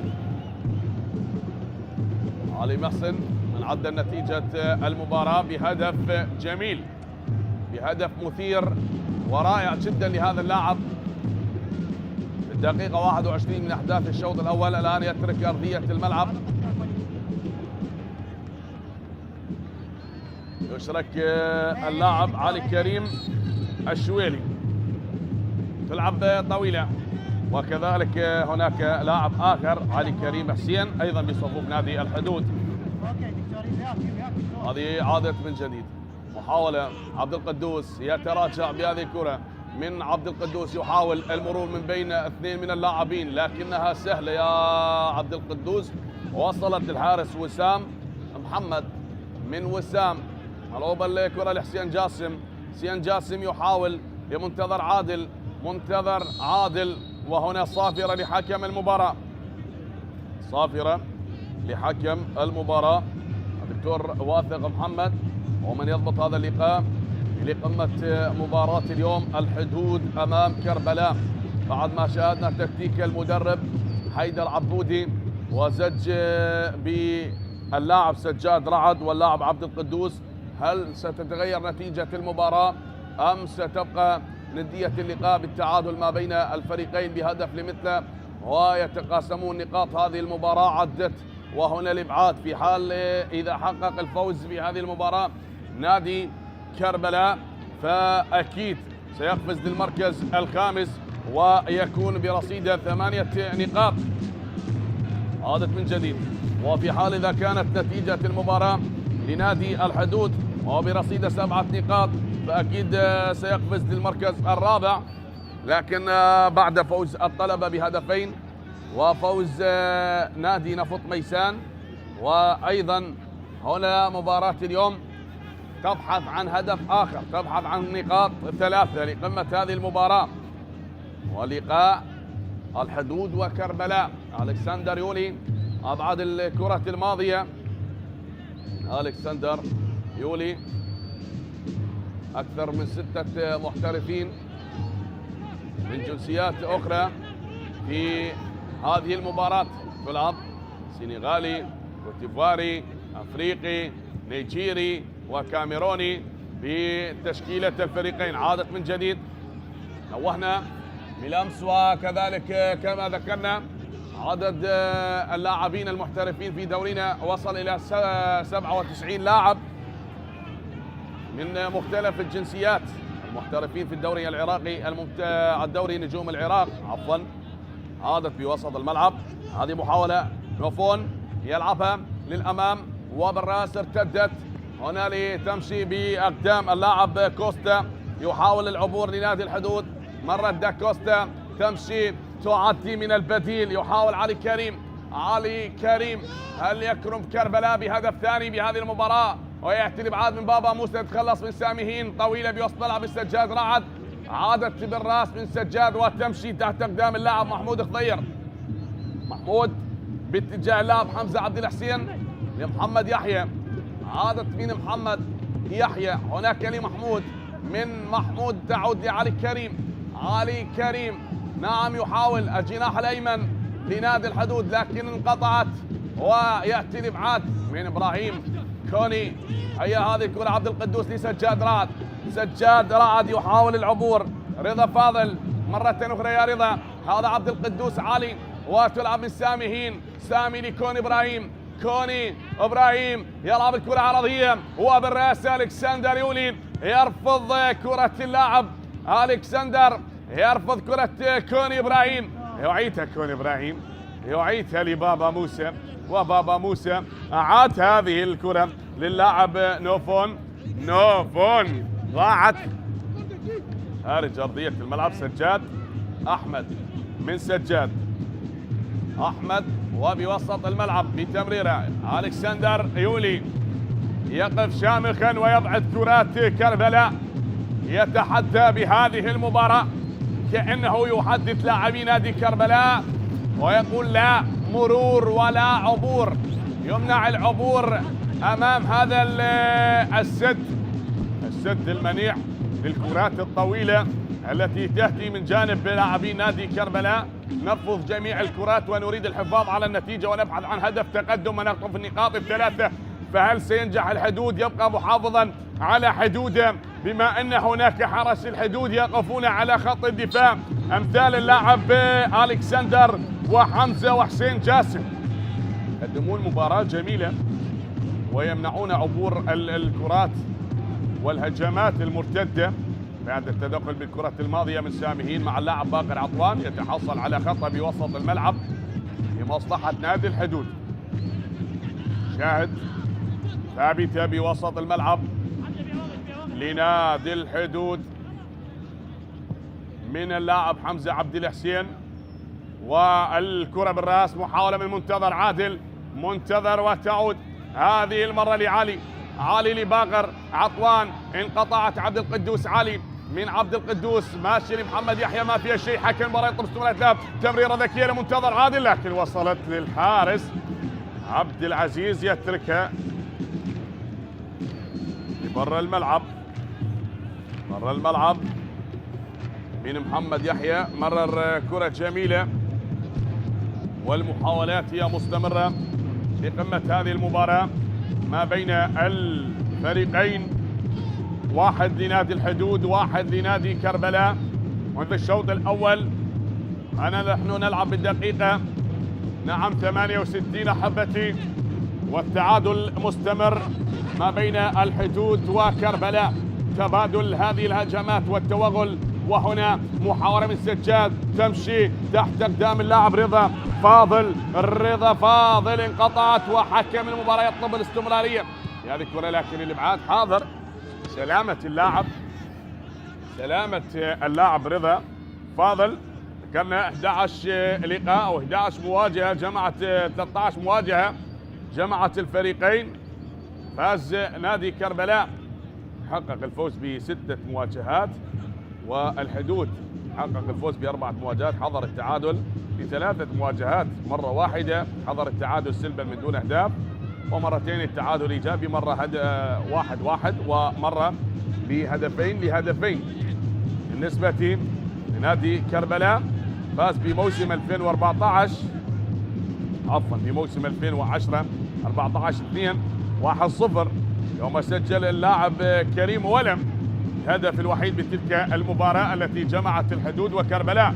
محاولة الآن ماشية وصلت للحارس عبد العزيز، وكذلك في مباراة الإياب لموسم 2010-30-5 سجل اللاعب هاشم رضا الهدف الوحيد بتلك المباراة التي انتهت بهدف مقابل لا شيء. وكذلك بموسم 2012 فاز نادي كربلاء 2-1 يوم سجل صباح عبد الحسين هدفين، وفراس دشر سجل للحدود بتلك المباراة الهدف الوحيد. عادت من جديد، هنا نقلة بوسط الملعب تمشي لمحمد يحيى، تنقطع سجاد رعد وبأقدام رضا فاضل، من رضا فاضل ما زالت بأقدام اللاعب سامي هين الأسمراني، يلعبها للأمام طويلة من سامي، مرت وهناك على ما يبدو لمسة يد، نعم كانت واضحة وصادرة حكم المباراة تشير، وخطأ لمصلحة نادي كربلاء بمكان خطير. كنا نتحدث عن نتائج نادي كربلاء، هذه لا عادة، ولمسة اليد كانت واضحة بيد اللاعب محمود خضير. أيضا بموسم 2023 فاز نادي كربلاء 2-0 يوم سجل مصطفى راضي والسجاد رعد. ما زلنا ننتظر ونترقب متعة اللقاء وإثارة المباراة. وبنفس الموسم فاز نادي كربلاء 4-2 على حساب الحدود يوم سجل هذا اللاعب رضا فاضل هدفين، وسامي هين سجل هدف، وكذلك مصطفى راضي سجل هدف، محمد سويد وعلي قاسم سجلوا لنادي الحدود. ماشية وهذه سهلة الكرة في أحضان الحارس وسام. كالمباراة التي حضر فيها 6 أهداف، 4 لنادي كربلاء في موسم 22-23، 4 لكربلاء وهدفين للحدود. بينما نادي الحدود حقق 4 انتصارات على حساب نادي كربلاء. في موسم 2016 فاز الحدود 1-0 يوم سجل اللاعب كرار جبار بتلك المباراة. وبموسم 2018 فاز الحدود أيضا 2-1 بتلك المباراة، سجل اللاعب شريف عبد الكاظم ومروان عباس ومحمد عبد الله، سجل الحدود الهدف الوحيد في المباراة التي انتهت بهدفين لهدف. أيضا بموسم 2018-13-7 فاز الحدود 4-1، وهي كأكبر نتيجة جمعت الفريقين خلال اللقاءات الماضية بعد النتيجة 4-2 لموسم 22-23.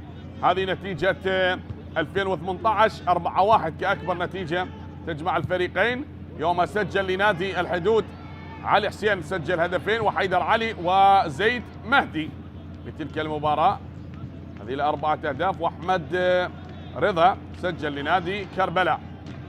أيضا موسم 2019 1-0 بلقاء الفريقين لنادي الحدود. بالنسبة لنتائج نادي الحدود وخلال 13 مواجهة جمعت الفريقين، شهدت هذه المواجهات تسجيل 34 هدف، سجل نادي كربلاء 18 هدف منها، وسجل نادي الحدود 16 هدف من خلال هذه الأهداف التي سجلت بتاريخ المواجهات ما بين الفريقين. ما زلنا نترقب وقت المباراة يمضي، كل شيء يمضي حتى الآن، والتعادل مستمر حتى الدقيقة 73 من أحداث المباراة. تصل لنادي الحدود وللأمام، داكوستا يلعبها أمامية، ماشية لعلي كريم، علي كريم للأسمراني السنغالي، داكوستا يحاول، مرت ولكن بعيد. غادرت أرضية الملعب. ندية المباراة كبيرة، اللقاء ممتع. نعم، هذه الفتاة الصغيرة حضرت برفقة أبيها وشقيقها كي تترقب وتستنشق هواء كرة القدم بملعب الكوت الأولمبي، هذا الملعب الذي يحتضن هذه المواجهة الجميلة بين الحدود وكربلاء. غادرت أرضية الملعب.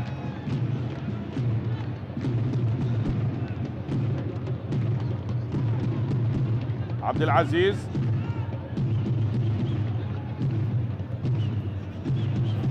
يلعب هذه الكرة من عبد العزيز، عمار، وتغادر أرضية الملعب يا عبد العزيز. ندية اللقاء والتعادل هو المسيطر على أحداث المباراة. في وسط الملعب كل شيء مثير حتى الآن. التعادل بهدف لمثله في هذه المباراة.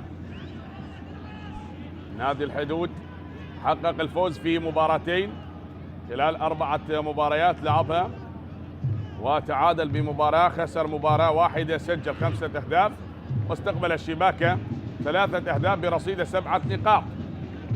فاز على نفط البصرة 2-1 وعلى النفط 2-0.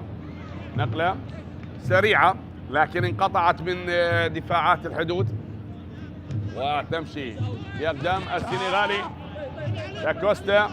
هناك راية للمساعد صفد كريم، خسر من الزوراء وتعادل مع الكهرباء 2-1. نعم، خسر من الزوراء 1-0 وتعادل مع الكهرباء بهدف لهدف. هذه للأمام، محاولة من عبد القدوس علي، غادرت أرضية الملعب، غادرت أرضية الملعب، والإبعاد حاضر كان من اللاعب حمزة عبد الحسين المدافع الأيمن لنادي الحدود.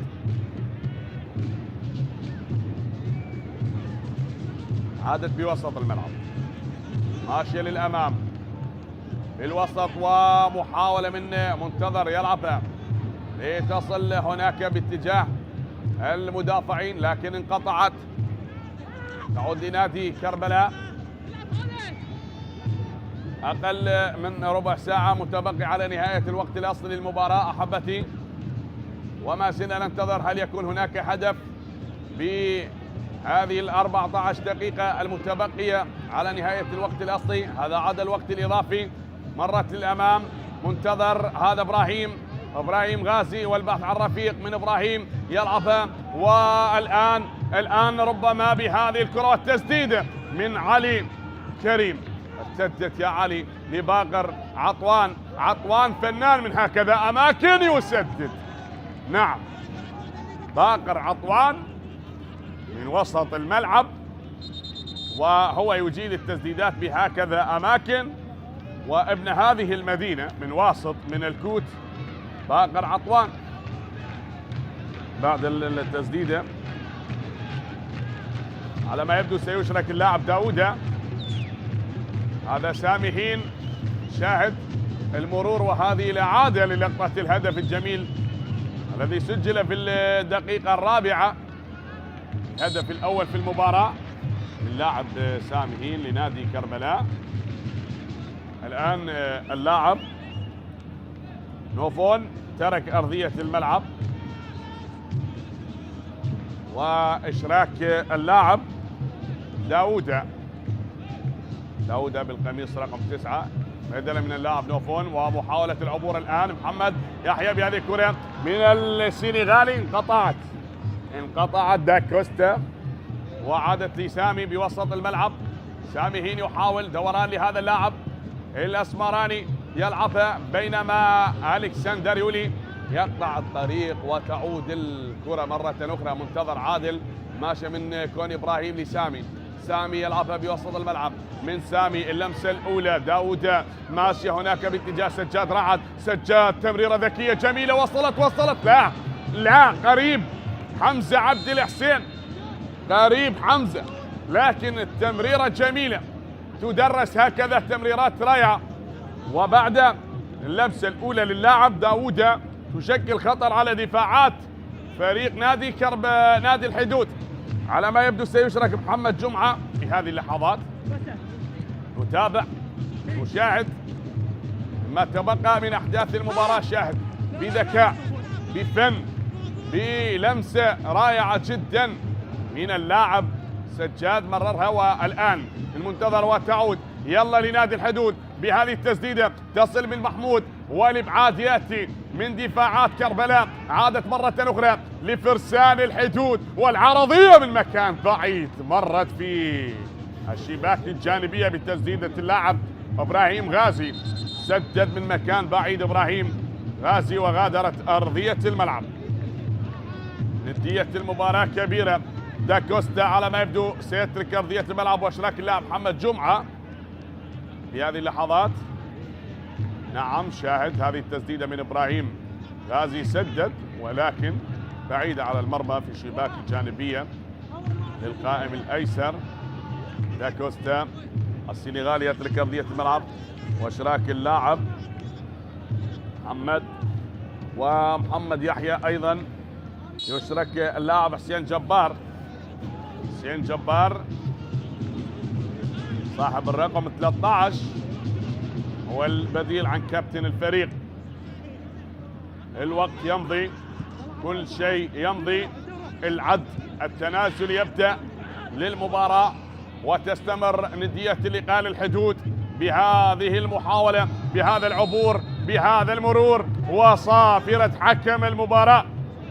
والخطأ الآن خطأ بابا موسى بعد ما تدخل مع اللاعب البديل علي كريم صاحب الرقم 99، اشترك بقوة ويشكو من إصابة بابا موسى.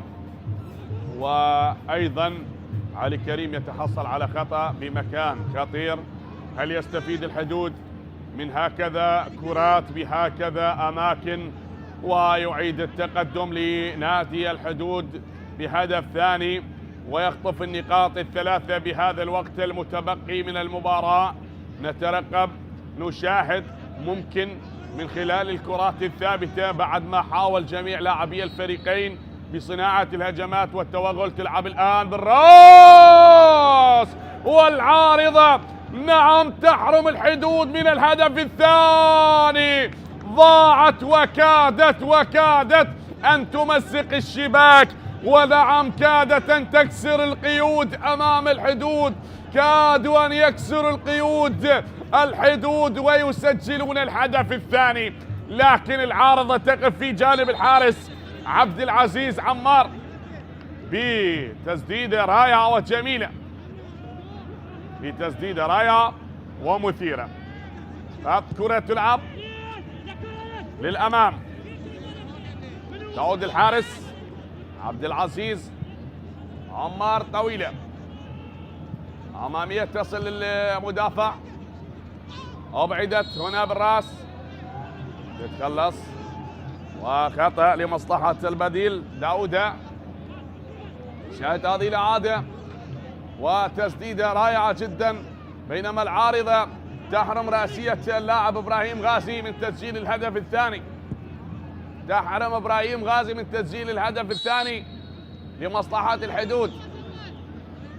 نعم، العارضة الأفقية هي من أبعدت كرة الراس للاعب إبراهيم غازي، وتحرم الحدود من تسجيلهم للهدف الثاني. ما زلنا ننتظر، كل شيء ممتع حتى الآن في المباراة بندية هذا اللقاء ما بين الحدود وكربلاء. كالحدود الموسم الماضي احتل المركز 13 في سلم الترتيب للدوري العراقي برصيد 49 نقطة. أكبر نتيجة فاز بها نادي الحدود هي 4-1 على حساب نادي النفط، و3-1 على حساب الديوانية. خسر بأكبر نتيجة من نادي كربلاء 4-2، ومن نوروز 3-1. ما زلنا نترقب وننتظر.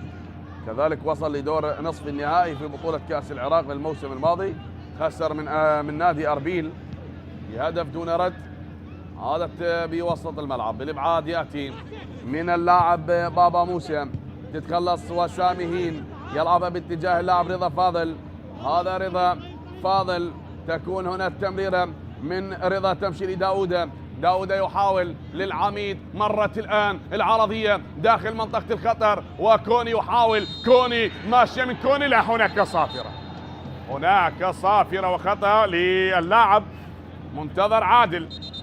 صافرة حكم المباراة، والخطأ يقول في الحالة الأولى حكم المباراة لمصلحة نادي الحدود باقر عطوان. ندية المباراة كبيرة، شاهد الراية والقرار نعم من المساعد وليد كامل. هذه الإعادة الجميلة للقطة الضائعة، عادت بوسط الملعب، تعود يلا ماشي لنادي كربلاء، فعدت مرة أخرى عبد العباس حياة تلعب الكرة هذه، عدت يا باقر وضاعت لتعود تحت أقدام اللاعب حسين. جاسم يحاول، منتظر عادل، والتعادل مستمر يا منتظر عادل. واللقاء، هل يبقى هذا اللقاء عادل ما بين الفريقين بالتعادل؟ تمشي في وسط الملعب للأمام من اللاعب حسين جبار. حسين جبار هناك باتجاه اللاعب إبراهيم غازي، من إبراهيم غازي البحث عن زميل، أعاد الكرة بوسط الملعب من باقر وتعود باتجاه اللاعب حمزة عبد الحسين، مرت من الجهة اليمنى وتنقطع لتعود مرة أخرى للاعب حمزة عبد الحسين بوسط الملعب. تمريرة حمزة لإبراهيم، المرور الآن ماشية الكرة لحسين جبار، تتهيأ بوسط الملعب من حسين جبار حتى عدت، وهنا الآن التسديدة جميلة لنادي الحدود، لكن انقطعت هناك من حسين جاسم وصافرة حكم المباراة وبطاقة صفراء. بطاقة صفراء. دكتور واثق محمد يشر البطاقة الصفراء على اللاعب حسين جاسم. يلعب بالدقيقة 86 واشتراك بقوة مع اللاعب صاحب القميص رقم 13، هذا عبد القدوس علي، لاعب الذي أشرك في الشوط الثاني. عبد القدوس علي. وتستمر محاولات نادي كربلاء، فهل ينجح نادي كربلاء ويخطف النقاط الثلاثة أم تكون نقطة ثمينة لنادي الحدود من ملعب الكوت الأولمبي؟ عشان ننتظر عادة الكرة. هل يستمر التعادل بقمة هذه المباراة؟ نادي الحدود ثاني أكثر الأندية في الموسم الماضي تعادل في المباريات، تعادل ب 19 مباراة بعد نادي نفط الوسط الذي تعادل ب 21 مباراة. كان ملك التعادلات في الموسم الماضي نادي نفط الوسط، أي تعادل ب 21 مباراة، ويلي نادي الحدود ب 19 تعادل. عادت مرة أخرى، تمشي الآن لنادي الحدود حتى تصل للحارس من أصل 38 مباراة، فاز ب10 مباريات فقط وتعادل ب 19 وخسر 9 مباريات. بينما نادي كربلاء كذلك حقق الفوز ب 15 مباراة وتعادل 11 مباراة وخسر 12 مباراة. هل يكون التعادل الثاني لنادي الحدود أو يكون التعادل الثالث بالنسبة لنادي كربلاء؟ حتى الجولة الخامسة من دوري نجوم العراق مستمرة، والعرضية ارتدت بالمدافع وغادرت أرضية الملعب. تستمر ندية هذا اللقاء ما بين الحدود وكربلاء.